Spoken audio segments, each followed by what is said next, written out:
মানবিক যুব সমাজকে নিয়ে আজ যোগদান হলো এই পর্বে। জয় বাংলা। মমতা ব্যানার্জি জিন্দাবাদ, জিন্দাবাদ। আসন্ন বিধানসভা নির্বাচনে কালামাল মন্ডলকে জয়ফল জিন্দাবাদ দিন। এই যতই করো হামলা, এই যতই করো হামলা।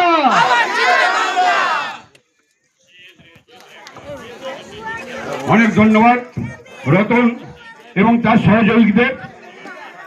এরপর থেকে রতনরা আমাদের দলের যে কাজ থাকবে, যেসব অনুষ্ঠান থাকবে, আমরা তাদের সহযোগিতা পাবো।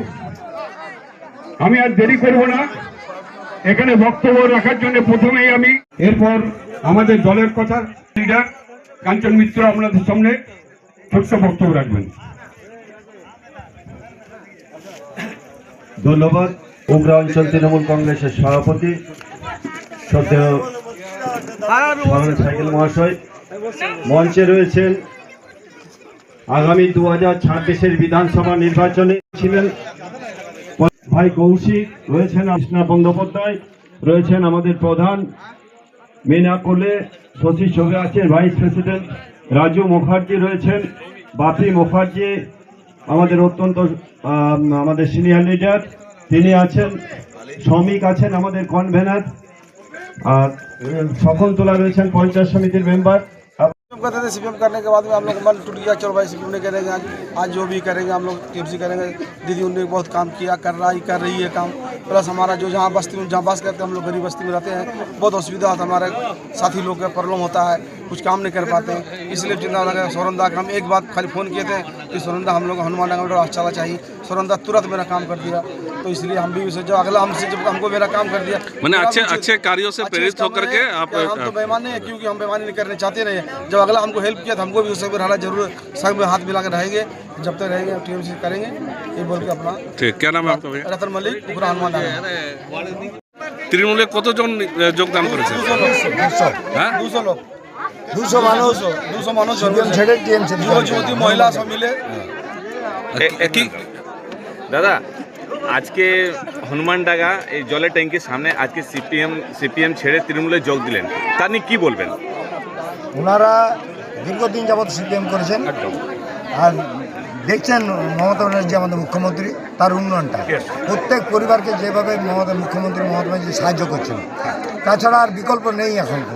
বিজেপি নামক দলটা পশ্চিমবঙ্গের মানুষকে, গরিব মানুষকে মানে একদম নিঃস্ব করে দিয়েছে।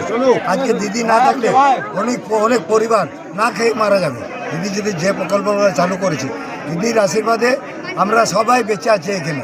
সাধারণ পরিবার থেকে যারা উঠে এসছে তারা দিদির জন্য বেঁচে আছে। আগামী দিনে দিদি বললেন যে আমি অলরেডি 1 কোটি 20 লাখের মতো বাড়ি করে দিয়েছি, এবং আগামী দিনে সবারই পাকা বাড়ির অঙ্গীকার করছি। এইটা কোনো নেতা করে না। দিদি দেখুন লক্ষ্মীর ভাণ্ডার 500 থেকে স্টার্ট করেছিল, আজকে 1500, SC STর জন্য 1700 টাকা করেছে। আজকে যুবসাথী যুবকদের জন্য 21 থেকে 40 50 টাকা প্রত্যেক মাসে দিবে। মানে বছরে হচ্ছে 18,000, 5 বছর হচ্ছে 90,000। একটা ছেলে কোথাও যদি বাইরে চাকরির ক্ষেত্রে ইন্টারভিউ দিতে যায়, এই টাকাটা ওদের বহুত কাজে লাগবে। আজকে দেখুন মেয়েদের ক্ষেত্রে পড়ার ক্ষেত্রেও আপনাদের একটা রয়েছে, যেমন কন্যাশ্রী রয়েছে, তারপরে শিক্ষাশ্রী, রূপশ্রী, মেয়েদের বিয়েতে ধরুন 25,000 টাকা দেওয়া হয়। এগুলো যে দিদি যে 94টা প্রকল্প, প্রায় 100টা কাছাকাছি প্রকল্প উনি স্টার্ট করেছেন, এটা সাধারণ মানুষের শোনা হয়েছে। সাধারণ মানুষ কিন্তু দিদি ছাড়া কেউ বুঝছে নাই। মানুষ দেখতে পাচ্ছে যে একটা সরকার 15 বছরে কী করছে, একটা সরকার 34 বছরে কী করেছে, আর একটা সরকার 12 বছরে কী করছে। যে বিজেপি সরকার কেন্দ্রে ক্ষমতায় আছে, এই সরকারকে যদি আমরা 2029 না পারি হাঁটাতে, তাহলে এই সরকার মানুষের গণতন্ত্র হরণ করবে। আজকে দেখতে পেলেন SIR নিয়ে পরে মানুষকে লাইনে দাঁড় করানো, নোটবন্দি থেকে লাইনে দাঁড় করাচ্ছে, প্রায় 8 বার লাইনে দাঁড় করানো। লাস্ট এবারে গ্যাসের জন্য লাইনে মানুষকে দাঁড় করে দিচ্ছে। মানুষ গ্যাস যা করে, যারা ছোট ছোট বিজনেস করে খায়, দেখবেন ঠেলা গাড়িতেও গ্যাস দিয়ে পরে কোনো চাউমিন বানিয়ে করে খাচ্ছে, সংসার চলতে তার। আজকে তার বন্ধ হয়ে যাবার উপক্রম। আজকে বাড়ির গ্যাসের ক্ষেত্রেও 25 দিন মিনিমাম করছে, 35 দিন করে দিয়েছিল, চাপ পড়ে 25 দিনে নেমেছে। 25 দিন আগে বুকিং হবে না যাদের ডবল সিলিন্ডার আছে। যাদের সিঙ্গেল সিলিন্ডার আছে না, যাদের সিঙ্গেল সিলিন্ডার আছে তাদের 25 দিন, আর যাদের ডবল সিলিন্ডার আছে 35 দিন। প্রকল্পে। এই জন্য এই সরকারের আমলে ভারতবর্ষ কিন্তু ঋণের জর্জরিত হয়ে গেছে। যখন কংগ্রেস গভর্নমেন্ট 2014 সালে ক্ষমতা থেকে যায় তখন আমাদের 55,000 কোটি টাকা দেনা ছিল, এখন প্রায় 2.5 লক্ষ কোটি টাকা দেনা ভারতবর্ষের বুকে চেপেছে। আর আপনারা জানেন যেভাবে জিএসটি, আগে কিন্তু জিএসটি ছিল না, যেভাবে জিএসটি এভাবে আদায় করা হয়, প্রত্যেকটা গরিব মানুষ, সাধারণ মানুষ থেকে জিএসটি দেওয়া হয়।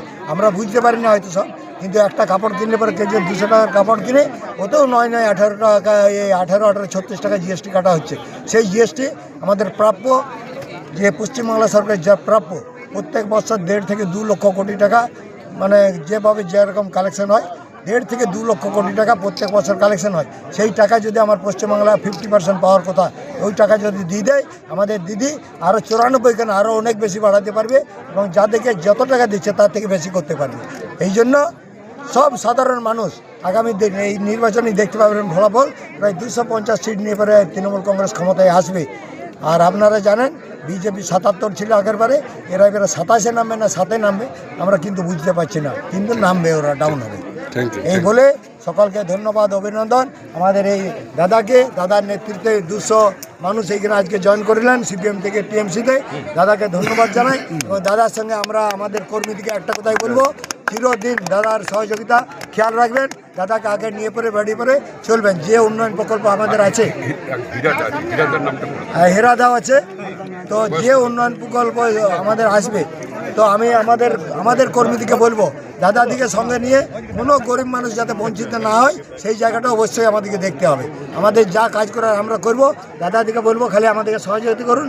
আপনাদেরকে সঙ্গে নিয়ে আমরা পুরনো নতুন ভাবি না, আমরা আপনাদেরকে সঙ্গে নিয়ে সম্মান দিয়ে পরে আমরা আপনাদেরকে সঙ্গে নিয়েই চলব। এই বলে সকলকে ধন্যবাদ জানিয়ে আমি আমার বক্তব্য শেষ করছি। অধিক যুব সমাজকে নিয়ে আজ যোগদান হলো এই পর্বে। জয় বাংলা, মমতা ব্যানার্জি জিন্দাবাদ, তৃণমূল কংগ্রেস জিন্দাবাদ, আসন্ন বিধানসভা নির্বাচনে কালামাল মন্ডলকে জয়ফল জিন্দাবাদ দিন। এই যতই করো হামলা, এই যতই করো হামলা,